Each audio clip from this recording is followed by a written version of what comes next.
everybody. I'm Kim O'Rourke. I'm the recycling coordinator for the city of Middletown, and welcome to Recreation Recycles. Recreation Recycles is a monthly video where we talk about reducing, reusing, refilling, recycling, and rethinking our waste. It's produced by the Middletown Public Works Department and the Middletown Recreation Department, and sometimes we do a children's craft project, or we might do an adult do-it-yourself activity, or we might go visit. We'll do a field trip. For instance, we went to the Middletown Zero Waste shop on River Road. And today we're actually going to be talking about policy. And we're going to be talking about rethinking the way that our solid waste is managed. So we have a special guest today. We have Tom Metzner from the Department of Energy and Environmental Protection, and Tom works in Hartford, and thank you for coming to Middletown. And we're going to talk about extended producer responsibility, or EPR. Now, some of you might have heard me talk about this in the past. Tom is actually one of the experts on EPR, and he's going to tell us a little bit about what it is and why it's important. And why don't we get started with that question right now? Okay, so EPR, Extended Producer Responsibility, is a concept that the manufacturer of a product should assume responsibility throughout its lifetime. And so what we currently do is we buy a product, we use that product, we throw that product out. And sometimes it's recycled, but many times it's not. So we are looking for better environmental outcomes. We're looking to increase recycling. And if we make the manufacturer responsible for that, we can incentivize better behavior, better outcomes, increased recycling, post-consumer recycled content, less litter. There's all kinds of better things that can happen when the manufacturer assumes the responsibility instead of the taxpayer or instead of the ratepayer. So EPR isn't totally new, although it's a little new in the United States. But what kind of EPR programs are out there now? So EPR is new for the U.S. It's been practiced in Europe and Canada and throughout the rest of the world, much greater extent than it is here. Our first EPR law in Connecticut was e-waste, electronics, and that goes back to 2008. That was our first e-waste law. We were one of the first states in the country to have an e-waste law. In 2011, we added paint. In 2013, we added mattresses. And shortly thereafter, thermostats, and very recently, last year, as a matter of fact, we added gas cylinders, first in the country to do that.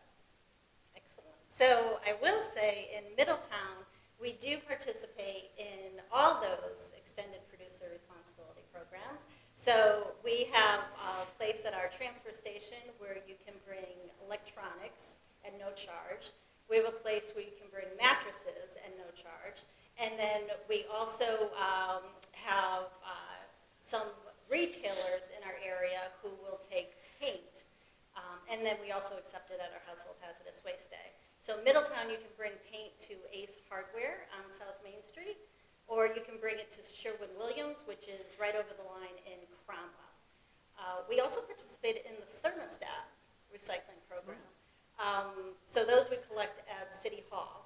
And you can bring them to the Public Works Department there. And we are excited to be able to participate in the gas cylinder program once that gets up and running. So what would you say, Tom, what are the benefits to a resident and a community to participate in a program like this? Well, I'll give you an example. So we never recycled a drop of latex paint before we had EPR. Now we do 200,000 gallons a year. So we're taking this resource that was dried out and thrown away, which none of us like giving that answer, and now we're actually recycling it paint to paint. Now, the oil-based paint gets burned for fuel because there is no markets for that, but the latex paint is recycled. We had very little mattress recycling going on. Now we do over 200,000 units of mattress recycling every year. We created jobs, and we saved municipalities more than $1 million a year in disposal costs. So it's been a great benefit. We are one of the more progressive states on EPR, but many states are starting to add it. And I just wanted to go back and say the thermostat EPR program is for mercury thermostats only. So if you're going to drop off a thermostat, it has to be one of those round Honeywell mercury ones, not the electronic ones. Right. So what are we looking at for the future? So the big catch for EPR is packaging. And packaging is essentially everything you put at your curbside blue bin box. And that will increase our recycling rates, we believe, if we have packaging EPR. So as of now, 4 states, California, Colorado, Oregon, and Maine, have packaging EPR. And what that means is the manufacturers of all those products that go in your bin, that box of cereal, that can of tomatoes, all those things that you go put in your bin are going to be paid for by the manufacturer of those products. And that will increase, it's been proven where they do this in Canada and Europe and elsewhere, that this increases the recycling rate. So one example is British Columbia went from 55% to 75% over the course of just a couple of years, simply by implementing extended producer responsibility for packaging. So we feel it's going to save our municipalities about $40 million a year in taxpayer money, and it will increase our recycling rate. We're somewhere around 45 to 50% recovery rate of packaging right now. We think we can bump that number up to 75, 80%. And specifically, plastics is a very low recovery rate, as you well know. And we think we can get that rate from 9%, 10%, maybe up as high as 30 or 40%. And this is all because the manufacturers are incentivized, because they're paying the bill. They're looking at ways to expand markets, to make things more efficient, to invest in capacity, invest in technology to make the recycling process better. So this is what we're trying to do. Of course, it'll take a law to do that. All their EPR programs take laws to get, and so that's something we're focused on for next year. So how would, like a typical resident, would they see any change with this sort of program? The purpose of the program is really to keep it as convenient and accessible as possible, and at a minimum, as convenient and accessible as it is right now. So under an EPR program, the manufacturers would submit a plan about how they were going to conduct a recycling program. We would look at that plan and we say, is it convenient for the homeowner? What are they going to be required to do? And by and large, their concept of taking it out of your house, putting it in a container, putting the container at the curb, or if you bring it to a transfer station, none of that is likely to change in any significant way.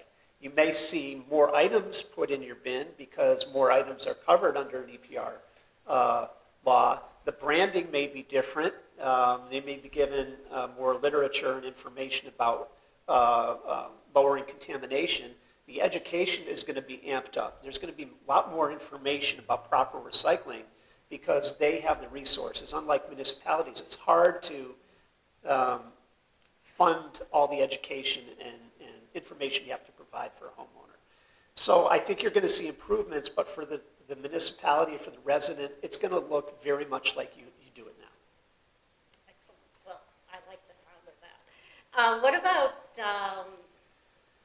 What about costs? Will it change the cost of products? So there's been some discussion about that. If we're making the manufacturers of products on the retail shelf pay for it, will it drive up the cost of those products? And there was a very recently released study done by Columbia University that said that there was no proof that the prices will go up. There's indication that it's very marginal at best if it goes up. So the manufacturers may absorb a cost that's pennies on the dollar. And if they choose to pass that on, they may. But the indications are from other jurisdictions in Canada that the manufacturers are not raising the price. They find other ways to absorb it. So the bottom line is we anticipate no significant, if at all, any increase in the cost of groceries. But you will see municipal expenses go down, and if you are a subscription recycler, you pay for recycling through a subscription service, that should go down because it's being paid for by the manufacturers, not you individually. So it seems like this is what we're talking about when we say we rethink our waste. we're thinking of managing it in a different way, and it's fairer, it's more economical, it'll be better for the environment, it'll increase recycling, it'll reduce contamination. So there's lots of great things about this policy. Yeah, and on top of that, it makes the manufacturers rethink how they package their product. In other words, you could use something that's not recyclable, but you like it because it's flashier and catches somebody's eye. You have to pay more to recycle that or to recover or pay into that program. So you're thinking now, do I want this type of package, or do I want something that's more recyclable? Or can I create the markets? Up until now, the manufacturers never had to pay attention to that. They put a product or a package on the market, the person used it, they throw it out, and it became a municipal responsibility to figure out what to do with it, and at municipal expense. Now the manufacturer, having to incur that expense, thinks about, can I make it lighter weight? Can I make it more efficient? Can I switch from a black plastic, which is not recyclable, to a different color that is recyclable, or something that has more value? So it causes them, they may not necessarily switch the package that they use, but they may figure out ways to make it more recyclable or lower their own costs. It makes sense. I will say I feel like there is a big disconnect between the manufacturing of the products and the disposal of the products. And the producers are the ones making a profit on the products, whereas the communities are the ones usually paying for the disposal of the product. So it'll be great to include them in this discussion. I can't tell you how many times people call me and ask me how to dispose of a certain item, and I have no idea what they're talking about. It's something new that's on the shelf, and chances are it's not accepted in the recycling. Yeah. But it's, we have no idea what's coming out. Right. Well, think of the way you buy batteries. So you go into a store and you buy batteries. It has a paperboard backing and a plastic cover. Always. It's almost always sold that way. Well, it's impossible to recycle that. It's multi-material. You'd have to figure out a way to pull that apart, which is too labor-intensive and not worth it. So what they do in Europe, where they sell the same batteries, is it's all one material. It's all paperboard, and they just cut a hole in it so you can see the batteries, which is really what they want you to do. And now you can recycle that container. A simple decision in packaging that doesn't affect the quality of the battery, doesn't affect the use of the battery, but now it can be recycled, whereas before it couldn't. So those are the kinds of decisions that manufacturers will be looking at if we get extended producer responsibility for packaging. So do you think, I'm a big proponent of waste reduction and refillables. Do you think EPR will encourage that at all? It depends on how you write the law, but yes, that's the design. So we would say if you have refillable, you're not subject to the law, at least for that product. So now there are standards for refillable. It's not just once. But if you had a glass milk bottle that's refillable, you don't have to pay for the recycling of that because it's reusable, right? And so we encourage that kind of behavior because if manufacturers adopt refillable, reusable containers, they save money too on that. So that's a packaging decision that they would make. But the way you structure the law is to encourage that because that's in the public interest. We want less waste. We want reusable. We recognize the benefits of that. So how do you financially encourage that? So that's the way you write the law. And the way we wrote our bill last year was to specifically give credit or encourage that kind of behavior. Okay, so this is going to be discussed, hopefully, at the legislature coming up in 2023. I just want to go back a second. This is new for the United States, sort of. But it has been, this type of policy has been used in other parts of the world, right? So right. Where's the experience? For packaging specifically, until Maine passed a bill last year, we had no packaging EPR in this country. And we were probably one of, if not the only, OECD, which is developed countries, that didn't have packaging EPR. It's the norm around the world. Most of Canada has it, and all of Europe, Asia, developed countries in Asia have it. So we're late to the game. But it has a proven record going back to Germany in the 90s, the Green Dot program, right? So we're not inventing something new. We're taking advantage of something that's proven to be successful. So we hope that this will be the year, 2023 will be the year that we can get a bill through. It has a lot of benefits, mostly for municipalities, but also for the environment. All right, well, we are very excited about that. Is there anything in closing you would like to say? Well, I just think the concept of extended producer responsibility, packaging is big, but you can apply it to any waste that you have problems to get rid of, or anything that's expensive. Like I said, we've done it recently for gas cylinders. We've done for mattresses, thermostats, paint, and electronics. We're looking at tires. Tires are illegally dumped because it costs money to get rid of it. But if the cost was absorbed in the front end when you purchase it, or internalized by the tire manufacturers, there would be no reason to illegally dump because there's no fee to avoid. So you can deal with all kinds of problematic waste, smoke detectors, pharmaceuticals, sharps. It goes on and on.